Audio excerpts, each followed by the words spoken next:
Assalamualaikum warahmatullahi wabarakatuh. Kami dari kelompok 5 akan memaparkan tugas metode penelitian kualitatif yang diampu oleh dosen Bapak Muhammad Syadidul Itqon MPD dengan buku metode penelitian kualitatif, kuantitatif, dan R&D yang dikarang oleh Profesor Dr. Sugiono.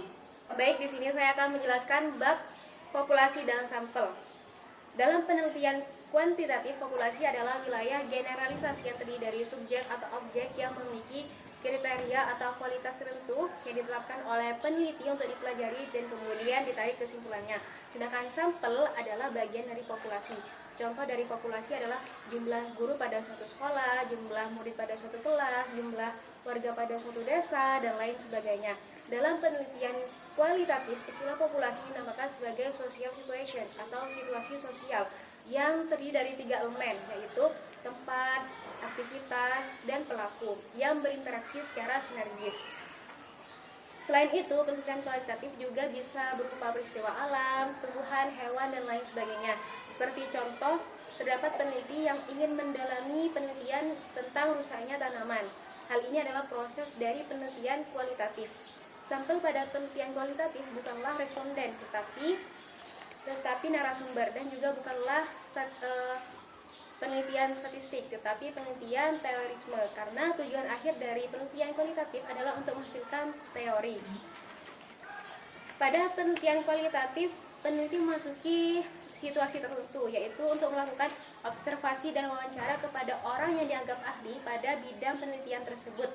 Hasil penelitian tidak akan digeneralisasikan ke populasi karena pengambilan sampel tidak diambil secara random. Hasil penelitian bisa diterapkan di tempat lain ketika memiliki kemiripan atau kesamaan situasi. Untuk teknik pengambilan sampel bisa dikatakan dengan teknik sampling. Teknik sampling terdiri dari 2 macam, yaitu yang pertama probability sampling, di mana teknik pengambilan sampel yang memberikan peluang yang sama bagi setiap populasi untuk dijadikan sebagai sampel. Yang kedua adalah teknik non-probability sampling. Teknik ini yaitu teknik yang setiap anggota populasi itu memiliki peluang yang tidak sama untuk dijadikan sampel. Berikut beberapa macam probability sampling. Yang pertama adalah simple random sampling, yang kedua proportionate stratified random sampling, yang ketiga disproportionate stratified random sampling, dan yang keempat adalah area cluster sampling atau sampling menurut daerah. Kemudian beberapa macam dari teknik non-probability sampling, yaitu ada 6. Yang pertama adalah sampling sistematis, yang kedua sampling kuota, yang ketiga sampling incidental, yang keempat purposive sampling, yang kelima sampling jenuh, dan yang keenam adalah snowball sampling. Dari semua teknik sampling yang ada, yang sering digunakan ada 2, yaitu purposive sampling dan snowball sampling.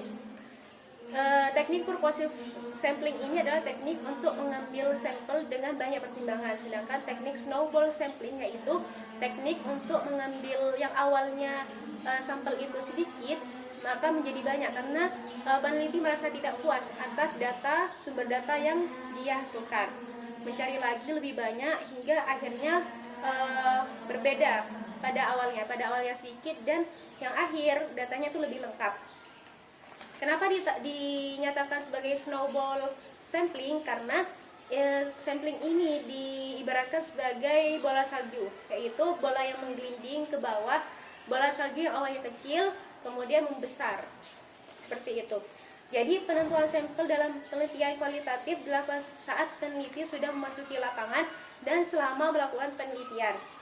Caranya yaitu peneliti memilih orang tertentu yang dipertimbangkan memberikan data yang diperlukan. Selanjutnya, berdasarkan data atau informasi yang diperoleh dari sampel sebelum, peneliti dapat menetapkan sampel lainnya yang dipertimbangkan akan memberikan data yang lebih lengkap. Penentuan unit dianggap telah memadai apabila telah sampai kepada taraf redundancy. Artinya bahwa dengan menggunakan metode responden lainnya sudah tidak bisa memberikan informasi yang baru. Dalam proposal penelitian kualitatif, sumber data yang dikemukakan masih bersifat sementara, namun peneliti itu harus menyampaikan siapa saja yang menjadi sumber data yang berkaitan dengan data yang akan diteliti.